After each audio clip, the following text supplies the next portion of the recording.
ओम नमो भगवते वासुदेवाय। नमस्कार।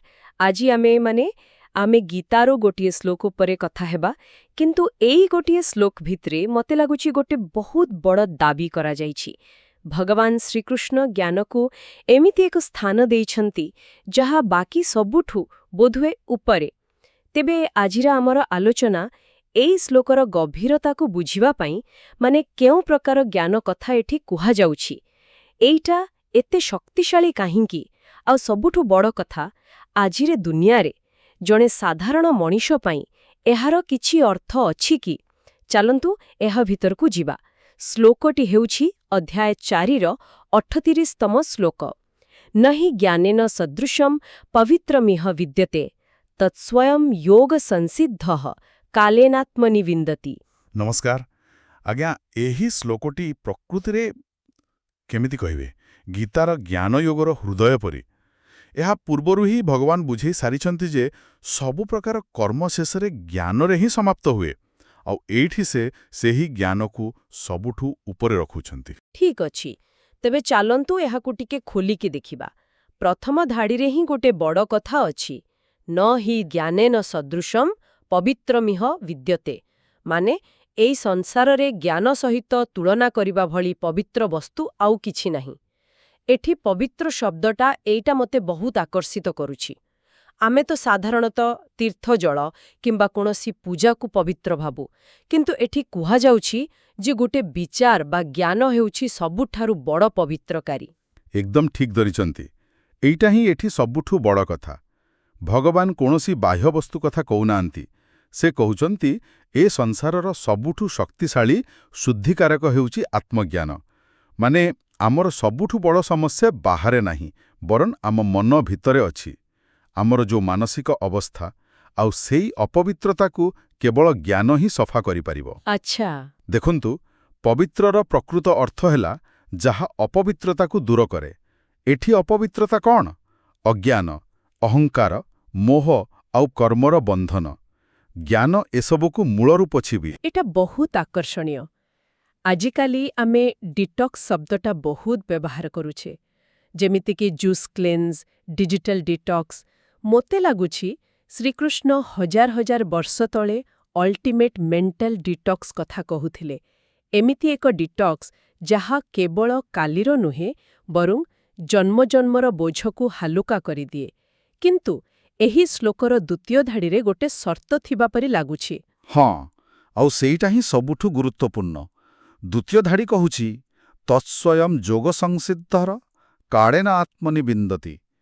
एहार अर्थ हैला सेही ज्ञान को जे जोगरे सिद्धि पाइछि, सेही ठीक समय रे निज भितरे ताकू अनुभव करे।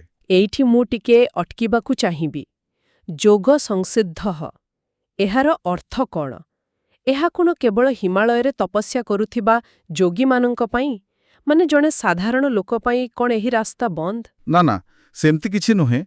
एहा एक योग्यता, किंतु कोनोसी बाह्य योग्यता नुहे। चलंतु गोटे आधुनिक उदाहरण नेबा। धरिनियंतु सेही परम ज्ञान हेउछि एक रेडियो स्टेशन।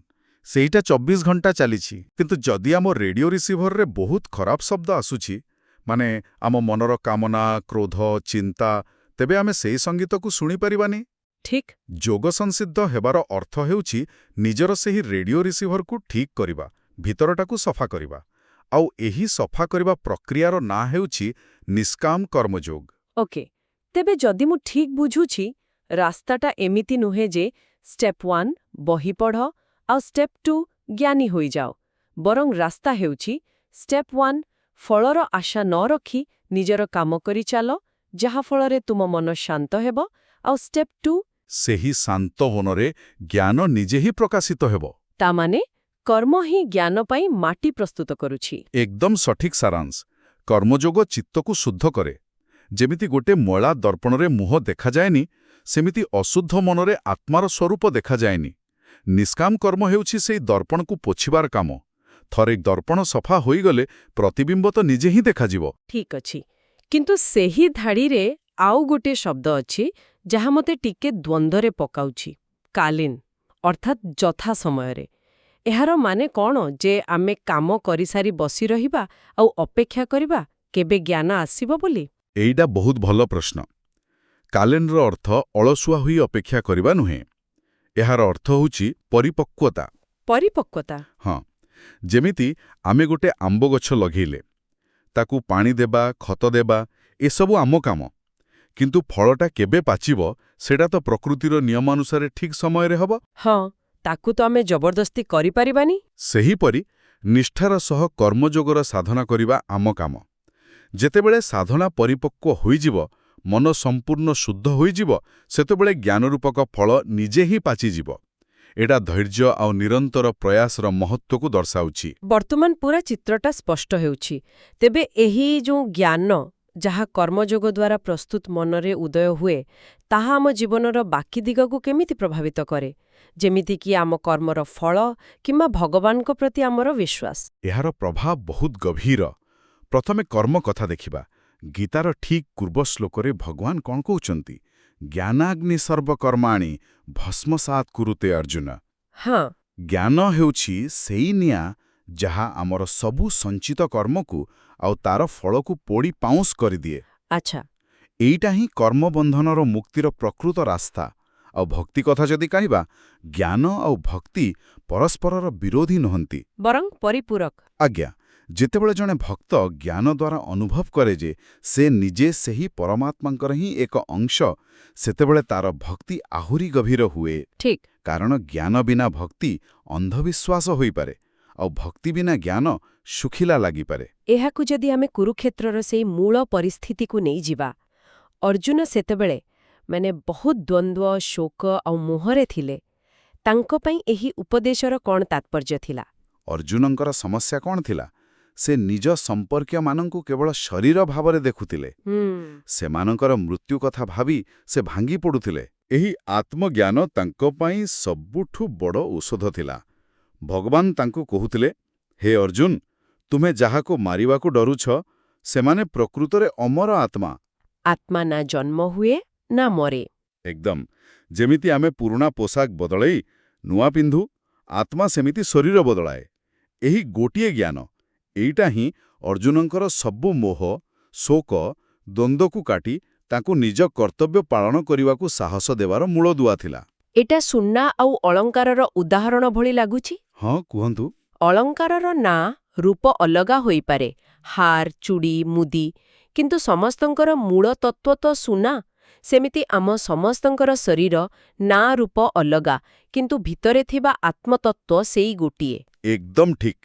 ଜ୍ଞାନ ଆମକୁ ସେହି ଅଳଙ୍କାରର ଡିଜାଇନ ବଦଳରେ ତା ପଛରେ ଥିବା ସୁନାକୁ ଦେଖିବାର ଦୃଷ୍ଟି ଦିଏ। ଠିକ୍ ଅଛି। ଏସବୁ ଶାସ୍ତ୍ରୀୟ କଥା, ବହୁତ ଗଭୀର। କିନ୍ତୁ ଯଦି ଆମେ ଆଜିର ଦୁନିଆକୁ ଫେରିଆସିବା, ଜଣେ ଶ୍ରୋତା ଯିଏ ଏବେ ଏହାକୁ ଶୁଣୁଛନ୍ତି, ହୁଏତ ଜଣେ ଛାତ୍ର ପରୀକ୍ଷା ଚାପରେ ଅଛନ୍ତି, କିମ୍ବା ଜଣେ ଅଫିସରେ କାମ କରୁଥିବା ବ୍ୟକ୍ତି ରାଜନୀତିରେ ଫସିଛନ୍ତି, ସେ ଏହି ଶ୍ଲୋକରୁ ନିଜ ପାଇଁ କ'ଣ ନେଇପାରିବେ? ଏଗୁଡ଼ା ତ ବହୁତ ବଡ଼ ବଡ଼ କଥା ଲାଗୁଛି। ନା, ଏହାର ପ୍ରୟୋଗ ବହୁତ ବାସ୍ତବିକ। ସେହି ଛାତ୍ର ପାଇଁ ଏହାର ସନ୍ଦେଶ ହେଉଛି, ତୁମର ଧ୍ୟାନ କେବଳ ଫଳାଫଳ ଉପରେ ନ ରହି ପଢ଼ିବାର ପ୍ରକ୍ରିୟା ଉପରେ ରହୁ। ଆଚ୍ଛା। ଜ୍ଞାନ ଅର୍ଜନକୁ ଏକ କର୍ତ୍ତବ୍ୟ ଭାବରେ କର, ଫଳର ଚିନ୍ତା ନ କରି। ଏଇଟା ତୁମ ମନକୁ ଶାନ୍ତ ରଖିବ ଏବଂ ତୁମ ପ୍ରଦର୍ଶନକୁ ବି ଭଲ କରିବ। ଏଇଟା ହିଁ ଛାତ୍ର ପାଇଁ କର୍ମଯୋଗ।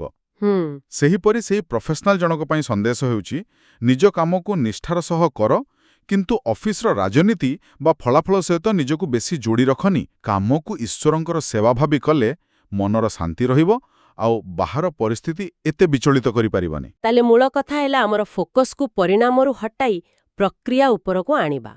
ଆଉ ସେହି ପ୍ରକ୍ରିୟାକୁ ନିଷ୍ଠାର ସହ କରିବା ହିଁ ମନର ଦର୍ପଣକୁ ସଫା କରେ, ଯେଉଁଥିରେ ଦିନେ ନା ଦିନେ ଜ୍ଞାନର ପ୍ରତିବିମ୍ବ ଦେଖାଯିବ। ସମ୍ପୂର୍ଣ୍ଣ ସଠିକ୍। ଏଇଟା କୌଣସି ଗୋଟିଏ ଦିନର କାମ ନୁହେଁ। ଏହା ଏକ ଜୀବନଶୈଳୀ। ଆଜ୍ଞା। ବାହ୍ୟ ଶୁଦ୍ଧତା ସହ ଆନ୍ତରିକ ଶୁଦ୍ଧତା ଉପରେ ଗୁରୁତ୍ୱ ଦେବା, ଧୈର୍ଯ୍ୟର ସହ ନିଜ କର୍ତ୍ତବ୍ୟରେ ଲାଗି ରହିବା, ଆଉ ଏହା ଜାଣିବା ଯେ ପ୍ରକୃତ ଜ୍ଞାନ କୌଣସି ବହିରେ ନାହିଁ, ସେଇଟା ନିଜ ଭିତରେ ହିଁ ଅଛି। କେବଳ ତା ଉପରୁ ଅଜ୍ଞାନର ପର୍ଦ୍ଦାଟା ହଟେଇବାର ଅଛି। ଏହି ସମ୍ପୂର୍ଣ୍ଣ ଆଲୋଚନା ପରେ ଯଦି ଆମକୁ ଏହି ଗୋଟିଏ ଶ୍ଲୋକର ମୁଖ୍ୟ ବାର୍ତ୍ତାକୁ କିଛି ବିନ୍ଦୁରେ କହିବାକୁ ପଡ଼େ, ତେବେ ସେଗୁଡ଼ିକ କ'ଣ ହେବ? ଆମେ ଏହାକୁ 3ଟି ମୁଖ୍ୟ ବିନ୍ଦୁରେ ରଖିପାରିବା। ପ୍ରଥମତଃ, ପ୍ରକୃତ ଶୁଦ୍ଧି ବାହାରର ନୁହେଁ, ଭିତରର। ଆଉ ସେହି ଭିତରର ଶୁଦ୍ଧି ପାଇଁ ଆତ୍ମଜ୍ଞାନ ହିଁ ସବୁଠୁ ଭଲ ଉପାୟ। ଏହାଠାରୁ ଶକ୍ତିଶାଳୀ ଆଉ କିଛି ନାହିଁ। ହଁ, ଦ୍ୱିତୀୟତଃ, ଏହି ଜ୍ଞାନକୁ କିଣି ହେବନି କି ବାହାରୁ ଆଣି ହେବନି। ଏହା ଏକ ଯୋଗ୍ୟତା ଦ୍ୱାରା ନିଜ ଭିତରେ ହିଁ ପ୍ରକଟ ହୁଏ। ଆଉ ସେହି ଯୋଗ୍ୟତା ହେଉଛି ଯୋଗ ସଂସିଦ୍ଧି। ଆଜ୍ଞା, ମାନେ ନିଷ୍କାମ କର୍ମ ଦ୍ୱାରା ଶୁଦ୍ଧ ହୋଇଥିବା ଏକ ଶାନ୍ତ ଓ ସ୍ଥିର ମନ। ଆଉ ତୃତୀୟତଃ, ଏହି ପ୍ରକ୍ରିୟା ପାଇଁ ଧୈର୍ଯ୍ୟ ଦରକାର। ଜ୍ଞାନ ଠିକ୍ ସମୟରେ ସାଧନା ପରିପକ୍ୱ ହେଲେ ହିଁ ଉଦୟ ହୁଏ। ଏହା ବାହାରେ ଖୋଜିବାର ବିଷୟ ନୁହେଁ, ଏହା ନିଜ ଭିତରେ ପାଇବାର ଏକ ଅନୁଭବ। ବାସ୍ତବରେ ଗୋଟିଏ ଛୋଟ ଶ୍ଲୋକ, କିନ୍ତୁ ଜୀବନ ବଞ୍ଚିବାର ଏକ ସମ୍ପୂର୍ଣ୍ଣ ଦର୍ଶନ ଏହା ଭିତରେ ଲୁଚି ରହିଛି। ଆଶା କରୁଛି ଆଜିର ଏହି ଆଲୋଚନା ଆମ ସମସ୍ତଙ୍କୁ ଜ୍ଞାନର ପ୍ରକୃତ ଅର୍ଥ ବୁଝିବାରେ କିଛି ନୂଆ ଦୃଷ୍ଟି ଦେଇଥିବ। ଆପଣଙ୍କୁ ବହୁତ ବହୁତ ଧନ୍ୟବାଦ। ଧନ୍ୟବାଦ। ଆଜିର ଆଲୋଚନାକୁ ଶେଷ କରିବା ପୂର୍ବରୁ ଶ୍ରୋତାଙ୍କ ପାଇଁ ଗୋଟିଏ ପ୍ରଶ୍ନ ଛାଡ଼ିଯିବାକୁ ଚାହୁଁଛି। ଏହି ଶ୍ଲୋକ କହୁଛି ଯେ ପରମ ଜ୍ଞାନ ନିଜ ଭିତରେ ଆତ୍ମନି ମିଳେ। ଆଜିର ଯୁଗରେ ଯେତେବେଳେ ଆମେ ସବୁ ପ୍ରଶ୍ନର ଉତ୍ତର ବାହାରେ ଖୋଜୁଛୁ, ଗୁଗୁଲରେ, ବିଶେଷଜ୍ଞଙ୍କ ପାଖରେ, ସୋସିଆଲ ମିଡିଆରେ, ସେତେବେଳେ ସବୁଠାରୁ ଗୁରୁତ୍ୱପୂର୍ଣ୍ଣ ଉତ୍ତରଗୁଡ଼ିକୁ ପ୍ରକୃତରେ ନିଜ ଭିତରେ ଖୋଜିବାର ଅର୍ଥ କ'ଣ ହୋଇପାରେ, ଏହା ଉପରେ ଟିକେ ଭାବିବେ।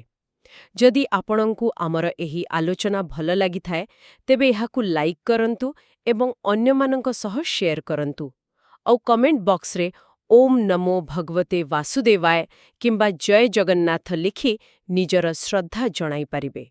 ଆଗାମୀ ଆଲୋଚନାରେ ଆମେ ଗୀତାର ପରବର୍ତ୍ତୀ ଶ୍ଲୋକ ଉପରେ କଥା ହେବା। ଆମ ସହିତ ଯୋଡ଼ି ହୋଇ ରୁହନ୍ତୁ। ଧନ୍ୟବାଦ।